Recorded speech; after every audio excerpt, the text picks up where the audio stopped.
오늘 같이 보니까 너무 좋습니다. 오래됐든, 지난주 봤던 저는 늘 좋습니다. 오늘의 말씀은 우리가 약속이라고 하는 의미를 조금, 떠올렸으면 좋겠습니다. 우리가 지난주 제 설교가 하나님의 약속을 붙잡는 올 하반기가 되자라고 하는 제가 말씀을 지난주에 전했습니다. 그러면 이 우리가 하나님의 약속을 붙들고 있는 우리지만 하나님께서 약속을 성취하지 않으시면 우리에게는 아무 소용이 없는 거죠. 오늘 그래서 우리가 살아가면서 하는 이 수많은 약속, 마치 부모는 자녀와 약속도 하기도 하고요. 또한 친구들하고도 우리가 약속을 잘 하죠. 여러분 어떻습니까? 약속 잘 지키시나요? 잘 안 지키시는 것 같습니다. 예, 약속은 누구는 이렇게 얘기합니다. 혹자는 깨지라고 있다고. 그런데 성경은 그렇지 않습니다. 우리가 하는 이런 약속들 깨라고 있는 게 약속이 아니죠. 약속은 지키려고 하는 것이 약속입니다. 때로는 상황이 변해서 때로는 우리가 연약함 때문에 지키지 못할 때도 있죠. 우리가 불가항력적인 그런 상황이 발생할 수도 있습니다. 그래도 우리가 이런 약속이라고 하는 것은 말 그대로 신뢰이지 않습니까? 우리가 누군가를 신뢰하고 누군가를 믿는다라는 것, 그것이 바로 약속이라고 봅니다. 근데 하나님의 약속은 좀 다르다고 봅니다. 하나님께서 하신 말씀에 이 약속은 결코 변하지 않는다라는 거죠. 그 말은 뭔 말일까요? 반드시 이루어진다라는 말입니다. 오늘 여호수아 말씀을 통해서 여호수아가 마지막 이제 죽기 전에 이스라엘 모든 민족의 땅을 다 배분하고 난 다음에 마지막 유언과 같이 당부하는 말씀 중에 오늘 제가 말씀을 발췌해 봤습니다. 14절의 말씀을 보시면 우리가 좀 전에 읽었죠. 여호와께서 한번 읽어볼까요? 14절 말씀 같이 읽습니다. 좀 길지만 같이 읽어볼까요? 보라, 나는 너희는 하나님 여호와께서 너희에게 대하여 말씀하신 모든 선한 말씀이 하나도 틀리지 아니하고 다 너희에게 응하여 그 중에 하나도 어김없이 마음의 뜻으로 아는 바라. 오늘 여호수아가 세상에 가는 모든 그 길을 간다. 그 말이 그죠? 떠난다라는 의미입니다. 근데 한 가지 얘기를 하는 거죠. 요하수아는 자신의 삶을 통해서 이스라엘 역사 그 속에서 하나님의 신실함을 경험했습니다. 모세의 후계자이기도 하고요. 하나님이 직접 여호수아를 통해서 가나안 땅에 입성하기 위해서 그래서 직접 말씀해 주셨죠. 두려워하지 말라. 강하고 담대하라. 라고 말씀하셨습니다. 하나님께서는 아브라함의 약속하신 그 땅을 주셨고 또한 애굽으로 출애굽한 이후에 자기의 스승인 모세까지 떠나버린 그 상황에서 이 여호수아는 얼마나 떨릴까요? 그런데 마침 이 가나안 땅을 그래도 묵묵히 하나님의 말씀을 의지하고 나아갔습니다. 그 땅에 입성한 이후에도 또 세 번의 큰 전쟁이 있은 이후 또 땅의 지파들별로 또 나눠주기도 하고 그런 모든 과정을 다 겪고 나서 마지막 이제 하나님 앞에 나아가기 위한 그 직전에 이스라엘 민족에게 오늘 말하고 있는 유언과 같은 말이죠. 우리는 이 하나님의 약속을 어떻게 받아들여야 할까요? 하나님의 약속은 단순히 그냥 우리가 듣고 지나가는 그런 말씀이 아닙니다. 그렇다면 어떻게 해야 되죠? 지난주와 마찬가지로 우리가 하나님 말씀은 붙잡고 살아가는 겁니다. 같이 한번 옆에 사람과 얘기해 볼까요? 하나님의 말씀을 붙잡읍시다. 오늘 말씀도 꼭 붙잡으시기 바랍니다. 하나님께서 우리에게 주신 약속을 믿고 의지할 때 우리는 흔들리지 않는 삶을 살아갈 수 있다는 겁니다. 여호수아는 한 걸음 더 나아가서 나중에 16절 말씀을 보면 경고까지 하죠. 내가 그 땅에서 하나님의 말씀을 어길 때 어떻게 할 거냐 라는 것까지 오늘 우리가 봐야 될 말씀의 전반적인 내용입니다. 오늘 우리는 하나님의 약속을 붙잡는 믿음과 그 약속을 지키는 삶에 대해서 어떻게 우리가 지킬 수 있을까? 또 어떻게 하나님의 약속을 붙잡을 수 있는 이 믿음을 유지할 수 있을까? 오늘 그것을 살펴보려고 합니다. 오늘 본문을 통해서 하나님의 약속이 어떻게 성취되었는지 또 그 약속을 어떻게 붙잡고 나가야 하는지를 오늘 살펴봅니다. 하나님의 약속을 붙잡고 나아가는 삶, 그것이 바로 승리의 길입니다. 오늘 우리가 다 같이 승리하는 그 길로 같이 나아갑시다. 첫 번째, 하나님의 약속은 반드시 성취된다라는 겁니다. 우리는 살아가면서 수많은 아까 약속도 하고 또 깨지기도 하고 뭐 여러 가지 상황에 따라서 그죠 약속이라는 것이 그죠 어떻게 보면 쉽게 또 어떻게 보면 엄청 크게 중요하게 느껴질 때가 많습니다. 그래서 우리는 때때로 실망도 하기도 하고요. 상처받기도 합니다. 때로는 신뢰를 잃어버려서 저 사람 안 돼. 날마다 약속을 깨는 사람은 되게 저 사람 말하면 다 믿을 거 못해. 이러지 않습니까? 근데 하나님의 약속은 어땠다고 제가 얘기했죠? 하나님의 약속은 다르다고요. 하나님의 약속은 변하지 않는다고요. 그리고 반드시 이루어진다고요. 여호수아는 이 하나님의 말씀을 통해서 이스라엘 백성에게 당부했죠. 그죠? 오늘 하나님 앞에 이 말씀이 단순한 선언이 아니라 여호수아의 자신의 삶을 통한 말씀이었습니다. 오늘 우리의 삶을 통해서 우리는 과연 어떻게 하나님의 말씀을 적용하며 그걸 동일하게 살아갈 수 있는가? 마치 여호수아가 이 말을 통해서 이스라엘 민족에게 전했을 때 이 말씀대로 그대로 붙잡고 나가는 건지 오늘 우리의 삶을 되돌아보는 시간이 되었으면 좋겠습니다. 하나님의 약속은 반드시 이루어진다라는 전제라면 하나님의 시간은 때로는 우리의 시간과 다를 수도 있죠. 그렇지만 다르다고 그것이 성취되지 않는다라는 말이 아닙니다. 성취된다라는 겁니다. 내가 하나님의 말씀을 듣고 이거 이루어진다. 하나님 앞에 기도했을 때 응답을 받아야지 라고 했을 때 왜 누구는 응답을 빨리 주고 나한테는 응답을 안 주십니까? 라고 말하지도 때도 있죠. 그렇지만 하나님의 그때 시간과 나의 응답의 시간은 다를 수 있다는 겁니다. 우리의 믿음으로 하나님의 약속을 붙잡고 나갈 때 하나님은 신실하게 역사하신다는 겁니다. 성경은 하나님의 약속이 반드시 성취된다는 곳이 여러 곳에 있습니다. 그 대표적인 말씀 한 두 개지 말씀을 볼까요? 민수기 말씀입니다. 같이 한번 읽어볼까요? 하나님은 사람이 아니시니 거짓말을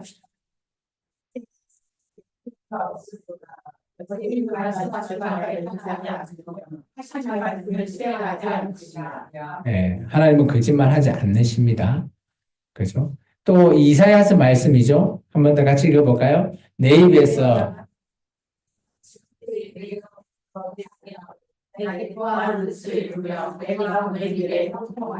하나님의 말씀은 헛된 말씀이 하나도 없다라고 말씀하고 있습니다. 그리고 하나님의 이 약속은 끝까지 이루어지고 우리에게 기쁨을 주고 형통하게 된다라고 말씀하시죠. 우리에게 확신을 주는 말씀들입니다. 하나님은 신실하시고 그분의 말씀이 반드시 이루어진다라고 하는 내용입니다. 그러므로 우리가 흔들리지 말고 하나님의 약속을 붙잡아야 된다는 것이 바로 여기에 있다는 거죠. 기나긴 기다림이 있을 수도 있습니다. 때로는 우리가 참고 오래 시간이 또 필요할 수도 있습니다. 그런데 결코 하나님은 우리를 잊지 않는다라는 사실을 우리는 좀 기억했으면 좋겠습니다. 우리가 믿음으로 하나님의 약속을 붙잡는다라는 그 안의 전제에는 시간이라는 것도 있고요. 우리의 인내라는 게 있고 우리에게 필요한 여러 가지 신앙의 요소들이 필요하다라는 겁니다. 그렇기 때문에 우리가 하나님의 약속을 붙잡고 나가는 것, 그것이 얼마나 소중한지를 오늘 말하고 있는 겁니다. 두 번째, 하나님의 첫 번째 약속은 반드시 성취된다고 했는데, 그럼 우리가 그냥 기다리고만 있으면 될까요? 두 번째는 오늘 여호수아가 우리에게 이렇게 얘기합니다. 하나님의 약속을 붙잡을 수 있는 믿음을 오늘 말하고 있습니다. 오늘 여호수아서 23장 15절의 말씀을 같이 한번 읽어볼까요? 너희 하나님 여호와께서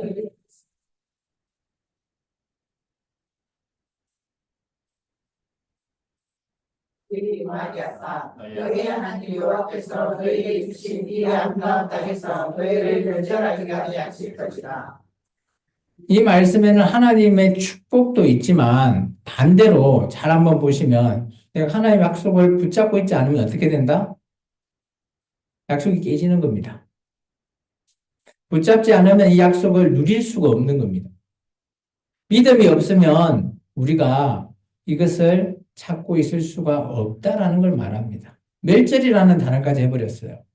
근데 안타깝게도 이 말씀이 성취가 돼버리네요. 우리가 성경을 잘 읽어보신 분은 아시겠지만 이 이후에 이스라엘 민족이 그저 시간이 흐르고 흘러서 이 약속의 말씀이 이루어지면 안 되는데 이루어져 버리네요. 그러면 믿음하고 뭔 상관이 있을까? 우리가 한번 생각해 보셔야 됩니다. 하나님의 약속은 반드시 이루어지고 또 그것을 경험하기 위해서는 믿음이 필요하다는 겁니다. 이 말씀을 들었지만 지금 당장 우리에게는 이루어질지 안 이루어질지 알 수 없어요. 근데 성경에서는 그래서 우리가 과거적인 얘기를 지금 보고 있으니까 우리의 그들의 결과도 볼 수 있잖아요. 결과를 보니까 그들은 믿음이 없었던 거예요. 하나님의 말씀을 따르고자 했지만 오늘 여호수아가 걱정했던 내용대로 되어버린 거죠. 모세가 걱정했던 내용대로 되어져 버린 겁니다.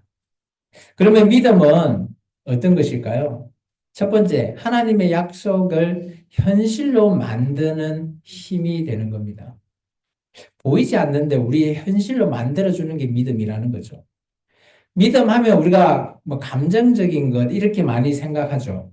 물론 그럴 수도 있지만 그것이 아닙니다. 믿음은 하나님의 약속을 현실로 내가 만드는 힘이다. 그것을 꼭 기억하시기 바랍니다. 히브리서 11장에 우리가 잘 아는 믿음장의 말씀이죠. 같이 읽어볼까요?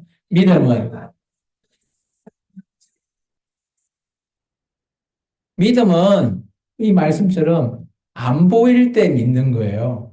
보이는 걸 믿는 게 아니래도. 보이지 않을 때 하나님 약속을 확신하고 그것을 붙잡아 나아가고 살아가는 것, 그게 믿음이라는 겁니다. 아브라함을 한번 생각해 보십시오. 그래서 창세기 아브라함이 하나님의 말씀을 듣고 네 후손 뭐 바다의 모래알 뭐 하늘의 별같이 해주겠다. 그 네가 원하는 너 그 본토 집 떠나서 가나안 땅에만 가. 그럼 다 해줄게. 라고 말했을 때 우리는 이제 말씀을 읽으니까 뭐 순종 잘하네. 이 정도만 생각할 수 있죠. 근데 현실은 너무 다릅니다. 그 당시 아브라함 나이가 75세 아닙니까? 그리고 자녀도 없죠. 물론 아내 사라 한 명밖에 없었습니다. 아브라함 입장에서는 그 당시에 자기 아버지와 우상을 파는 그런 장사꾼이었어요.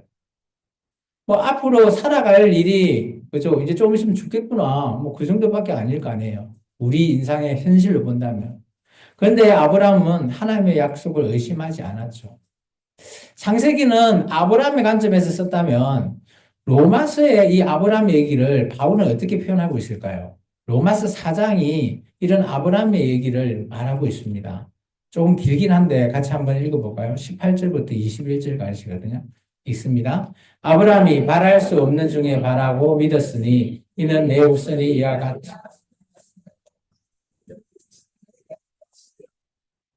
세상은 자기 몸이 죽어가고 사람들이 가만 죽어가는 말을 믿음이 약하지 않아 믿음이 없어 하나님의 약속을 의심하지 않고 믿음으로 구하여서 하나님의 영광을 드리며 약속하신 그것을 통해 능히 이루어지실 줄을 뭐 했다고요?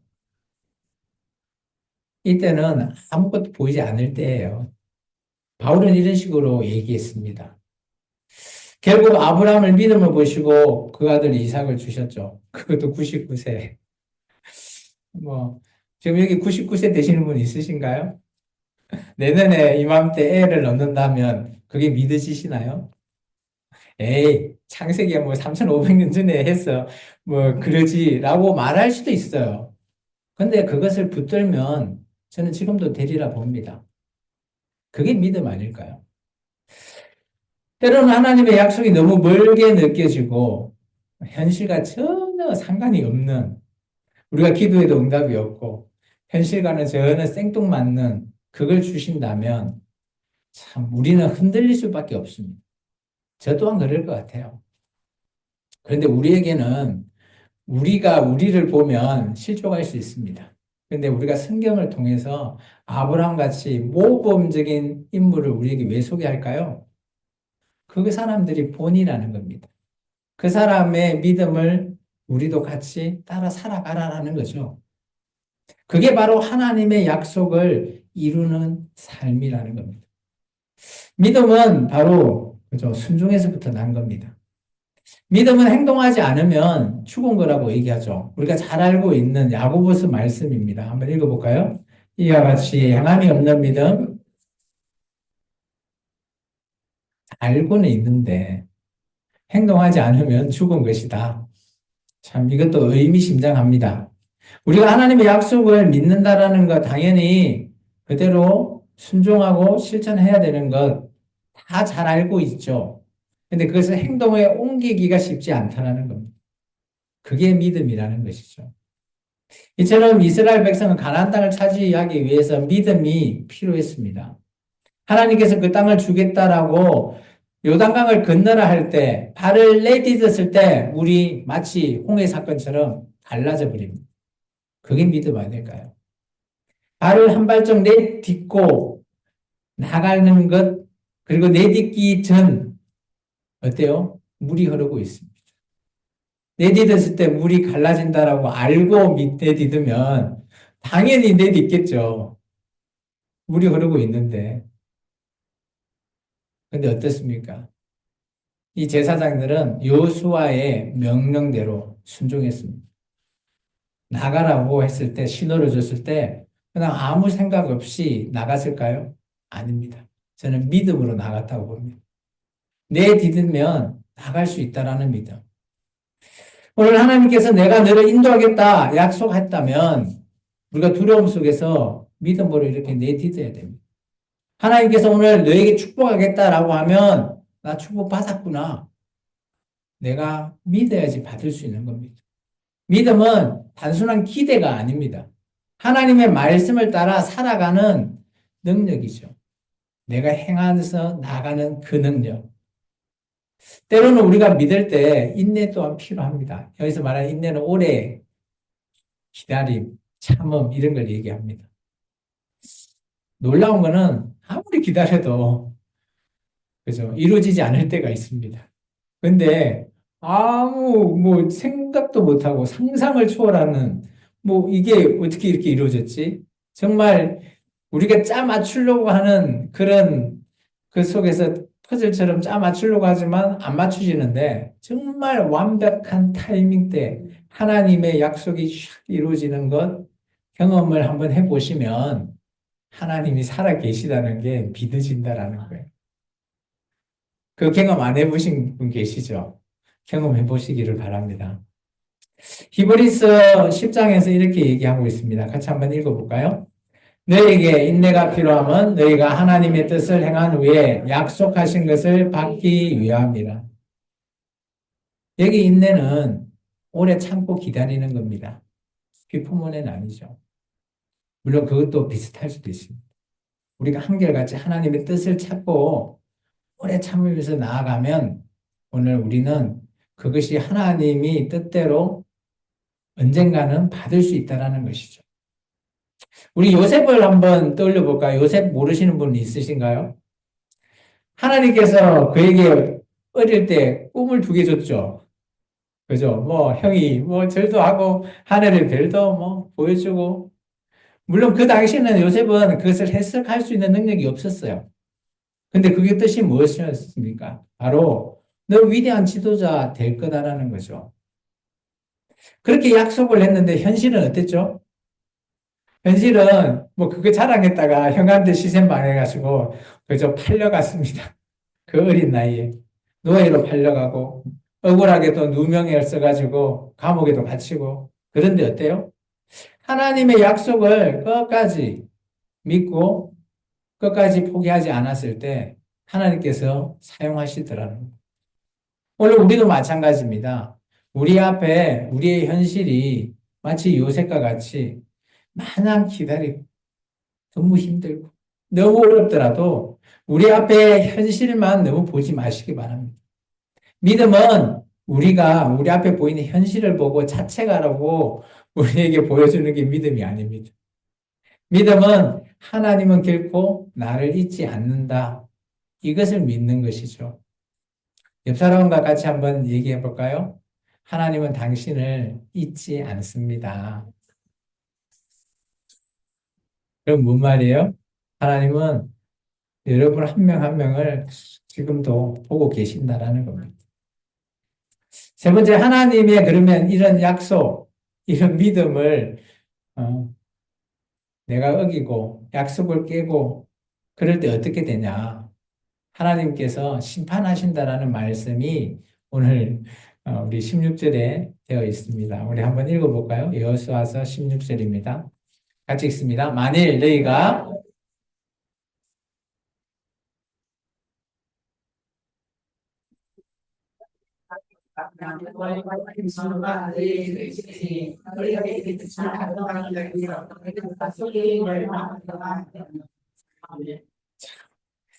아니 이 한 절 안에 무시무시하는 단어가 너무 많아요. 내가 어겼다고 약속 깼다고 그죠? 진노에 멸망에 뭐 이런 단어가 정말 굵직굵직한 이런 단어들을 우리가 볼 수 있습니다.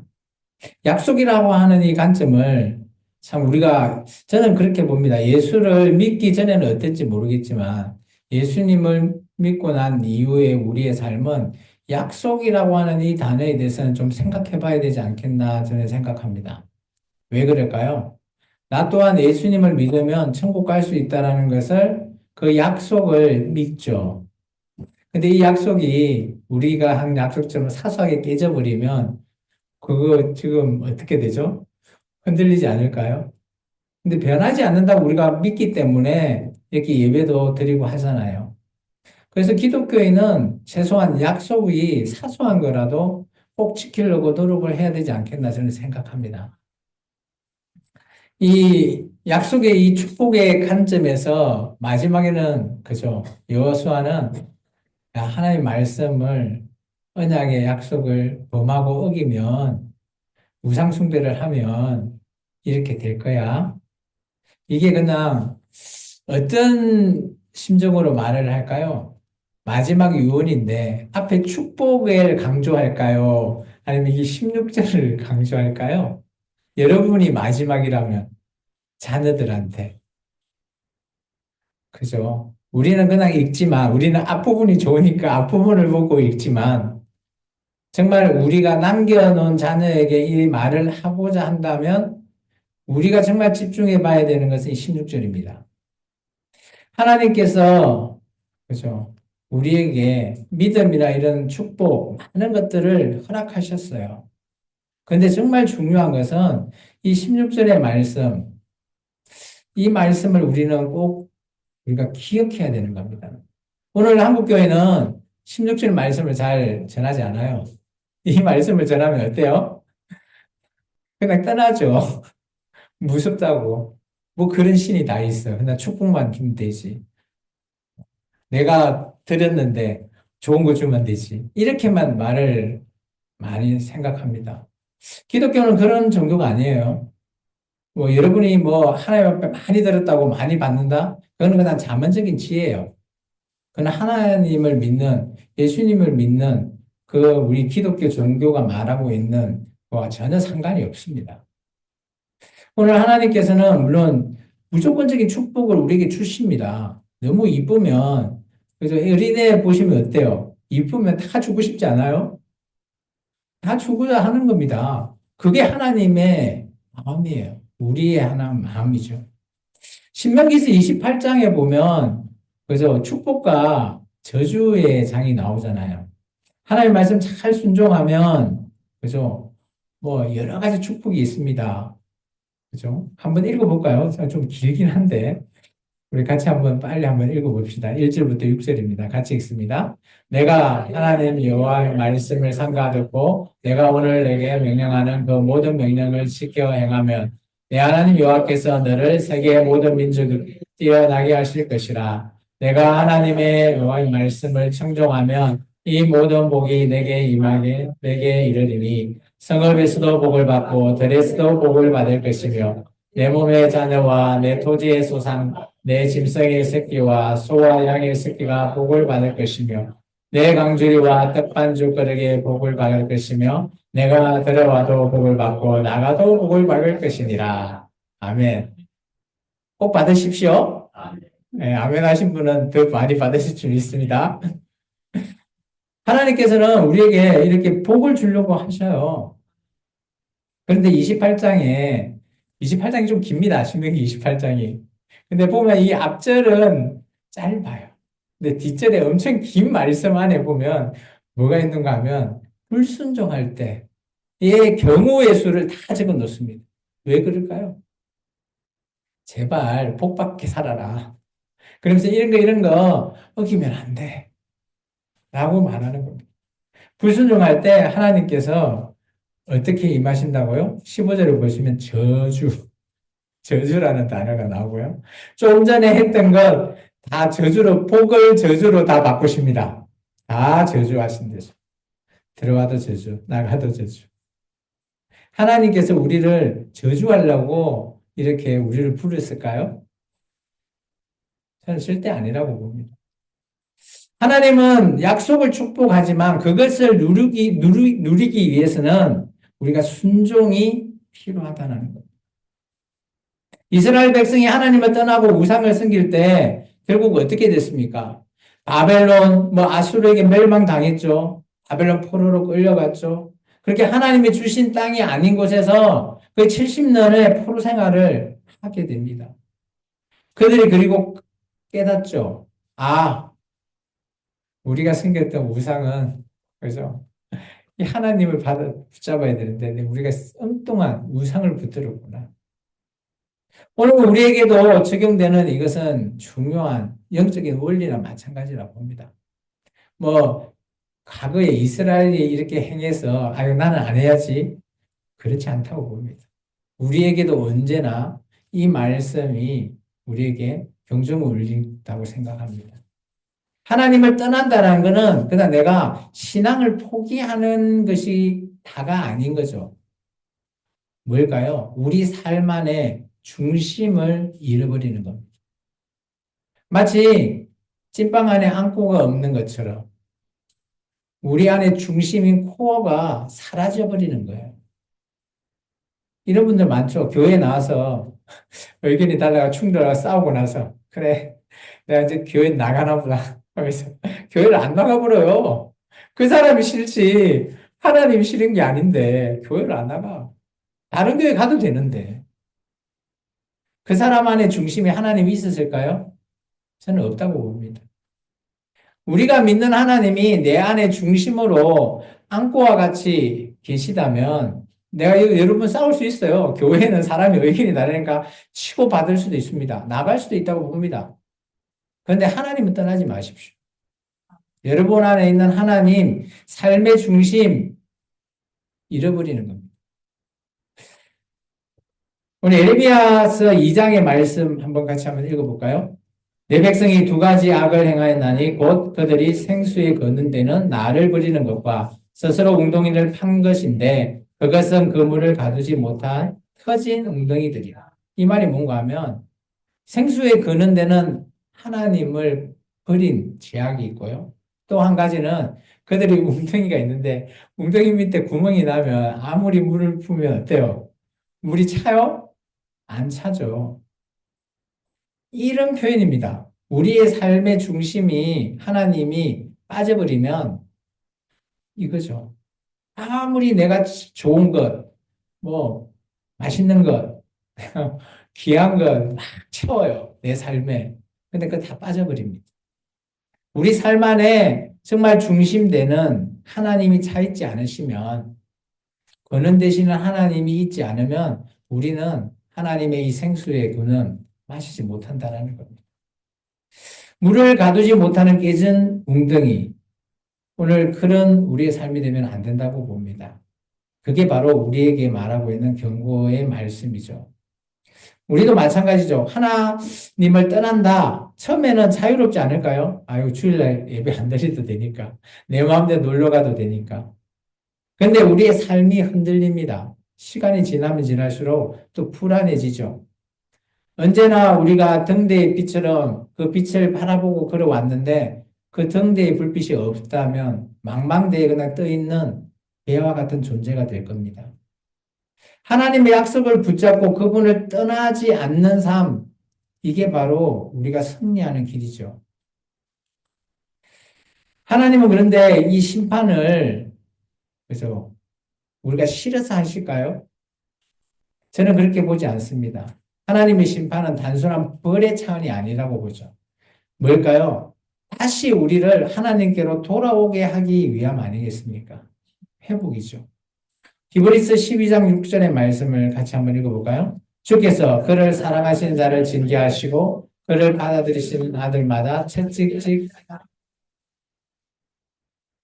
이 말만 딱 잘라보면 하나님은 독한 하나님 사랑하는 자 징계하고 아들도 채찍질하고 맞죠? 예수님을 십자가에 못 박게 허락하시고 이 말씀만 딱 잘라서 우리가 해석하면 하나님은 그저 나쁜 하나님이십니다. 그런데 뭘까요? 그런 하나님 아니시라는 거죠. 우리를 다시 바른 길로 인도하기 위해서 이 모든 것들을 행하셨다라는 겁니다.